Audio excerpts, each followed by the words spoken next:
இந்த மாதிரி நீங்கள் மீன் குழம்பு செஞ்சு சாப்பிட்டீங்கன்னா சும்மா ரசிச்சு ருசிச்சு சாப்பிடுவீங்க. Hey guys, welcome to my channel. இன்றைக்கி ஒரு காரசாரமான அட்டகாசமான சுவையில் மீன் குழம்பு தாங்க எப்படி பண்ணுறதுன்னு பார்க்க போகிறோம். பார்க்குறதுக்கு முன்னாடி என்னோட சேனலை சப்ஸ்கிரைப் பண்ணிக்கோங்க. அதுக்கு 2 பெரிய சைஸ் வெங்காயம், 4 தக்காளி, தேவைக்கேற்ப வரமிளகாய் ஒரு கடாயில் நல்லா போட்டு ஃப்ரை பண்ணிக்கோங்க. ஃப்ரை ஆன பிறகு 6 வெட்டு மிக்சியில் ஆட் பண்ணி நல்லா கிரைண்ட் பண்ணி ஃபைன் பேஸ்ட்டாக எடுத்துக்கோங்க. இன்றைக்கி சட்டியில் தாங்க நான் பண்ண போகிறேன்.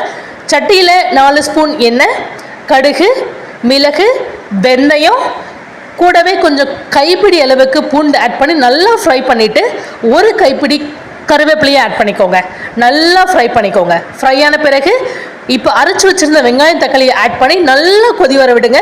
அந்த எண்ணெய்லாம் மேலே வரும்போது 1 லெமன் சைஸ் புளியை அரைச்சி வச்சுருக்கேன், அந்த புளி தண்ணியும் ஆட் பண்ணி மறுபடியும் நல்லா கொதி விட விடுங்க. நல்லா கொதித்த பிறகு இப்போ க்ளீன் பண்ணி வச்சுருந்த மீனை அதில் போட்டு ஒரு 5 மினிட்ஸ்க்கு விட்டு இறக்கினீங்கன்னா சும்மா அட்டகாசமான சுவையில் மீன் குழம்பு ரெடி.